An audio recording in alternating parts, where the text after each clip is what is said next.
Hey guys, Professor Bill, Comic Book University, and the Watchmen trade paperback edition. What the frick happened to my Watchmen? Oh, looks like somebody replaced it with something better. And if you don't get that joke, you need to follow Ryan Stegman on Twitter. Just saying. Okay, guys, so in reality, issue number 5 of Venom. This is a sick book. This book just gets sick. A whole lot of explanations in here. It's not a whole lot of fighting, all right? But there's a couple of moves made. But this is more of an explanation book and the promise of a whole lot more explanation as we continue. Ryan Stegman said in his interview that he's got this planned out until at least issue number 40. And wow, man, I can't imagine what else he's going to throw at us. But this issue alone, you're catching a bunch of people just juggling and throwing chainsaws and swords and flaming chainsaws and swords and whatever. And you're trying to catch them. And man, it's wow. So, Donny Cates writing, Ryan Stegman on pencils, J.P. Mayer inks, Frank Martin on colors. The latter of those three also did the front cover. So, perfect art book for me. If your art is good enough for the inside, it darn well better be good enough for the cover. And it is. So, yeah. And VC's Clayton Cowles on lettering.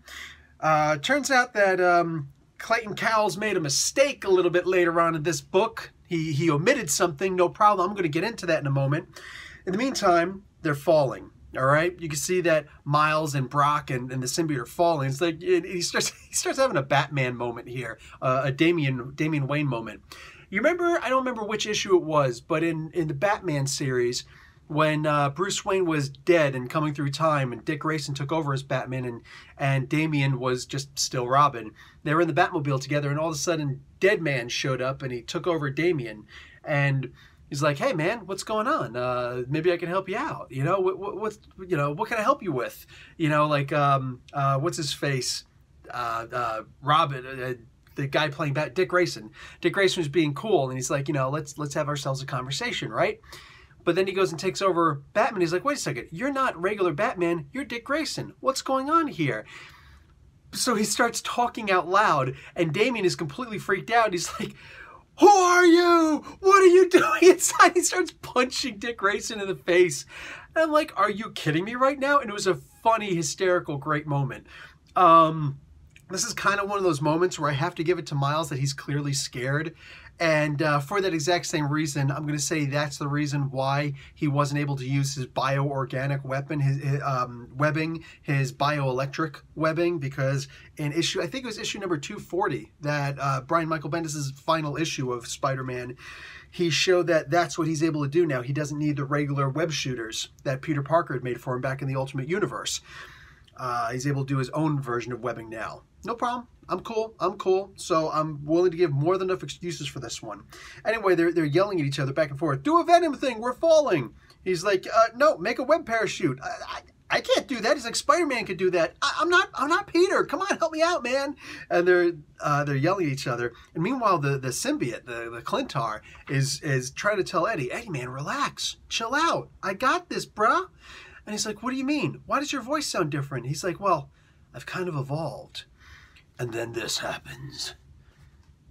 Oh my God, are you freaking kidding me? Yeah, dude, I don't smoke, I don't drink, I don't smoke, I don't do drugs, I don't do anything like that. But dude, I really thought about lighting one up after I saw this because wow. And this is actually the page, this double page splash that VC's Clayton Cowles made a mistake on, because I think it's supposed to be right around here. Instead of this, where it says, I got you, or let's say, yeah, we've got you.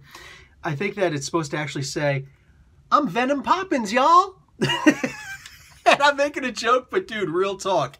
When I first saw that, I'm like, wow. Now, there's another one of those scenes in this, because all that's going to happen is that Miles is kind of dropped off. He's like, listen, chill out, kid. You're in way over your head. The Venom themselves go and sit down and start having a conversation. How could you, since when did you fly? He's like, apparently I could always fly. I didn't know that. But being in such close contact with Null, now I realize that I could. I always could. I'm stronger now also. Spider-Man himself was in the class 10 range, according to the official Marvel handbooks, which means he could lift 10 tons. At the time, Venom could lift always 700 pounds more than Peter Parker, because Eddie Brock could bench press 700 pounds. So that's how that worked. And that's why he was always just a little bit stronger than Peter. But Peter currently lifts anywhere from 10 to 20 pounds, 10 to 20 tons. Huge difference there, right? So he's in the 20-ton range, and I know that Venom can do at least that also. Characters usually get stronger. If you remember, Ben Grimm, the Thing, was only able to lift 5 tons in Fantastic Four issue number, well, in the first couple issues. I think it was issue 5 they said that, but I don't remember. Anyway, and obviously now he's up to 75, 80 tons, right? So now Venom is saying, the Clintar is saying, we're stronger now, Eddie. So that's cool, man. If Peter's in the class 20 range, I'm hoping that Venom is now in about the 40 to 50 ton range. 50 might be a bit too much, maybe, because that's more of a Captain Marvel range. I'm looking to see him in about the 40 ton range. That right there, that would be just awesome. You know what I'm saying? That would be great. Because everybody always goes too high with their strength levels. And yes, I know that Captain Marvel can lift more when she absorbs energy. Not the point. I'm talking about her resting, her standing strength. So there's a whole big conversation there, and all of a sudden something comes up where they start talking about the Grendel. You know, this is something that Null had mentioned earlier. He grabbed 4 of the 5 pieces. There's one more piece.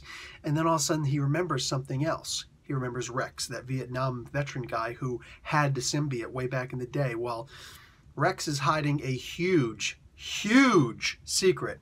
There's big things on the horizon there. And there's a scene in here that kind of whoa, what the frick did you just do? Well, then this thing starts happening where they start saying, he kind of makes a deal with Rex. He makes a deal with Rex. And he says, we are better when we are not alone. We are powerful. We are strong. We are. And then the next page, yeah, y'all gonna have to get the comic book. But god damn, that is a freaking amazing image. And you're expecting him to say Venom. We are Venom. He doesn't. He says something else. Not quite as cool as Venom, but almost. It's right there. It's right there. It's, oh man. This is a freaking amazing comic book. The art, the writing. Even though Clayton Cowles messed up on the big double page splash, sure, the lettering is good too. I'm of course joking with that. We're Venom Poppins, y'all. This is sick. And this perfectly explains everything that in general is that you'll need to know. You need to read this issue, guys. Once you read this issue, that 5-part mini of, I'm thinking Punisher Casualties of War. It's not actually Punisher. It's Venom, but not our Venom. It's the Rex version of Venom and his cohorts when they were in Vietnam. I forget exactly what that's called, but it's basically somebody will mention in the comments. The first person who I noticed mentions it in the comments, you get your comment pinned.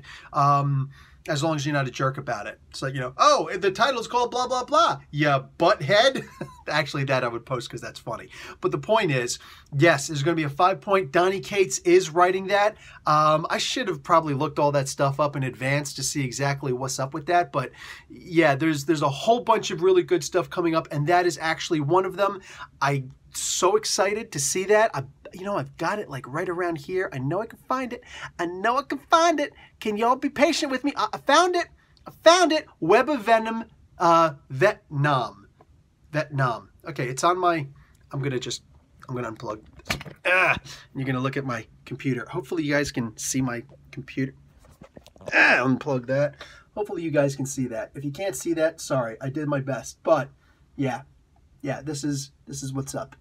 So that's what we're seeing, and it's looking sick. I did see that's the variant edition. So Web of Venom. The apostrophe usually means a guttural stop, like uh-oh. Even though what do you call it? That's linguistics. Even though uh-oh has a hyphen, it should actually be an apostrophe. It gives you that guttural stop. Really useful when you're speaking Arabic. But the point is, yes, Web of Vietnam. So like Vietnam, yeah. Anyway, I'm looking forward to that.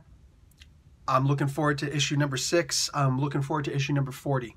This is a sick, there's a reason why this is the first one that I reviewed this week. Yeah, like that. All right, guys, I got more comics to read. Professor Bill, Comic Book University. Class dismissed.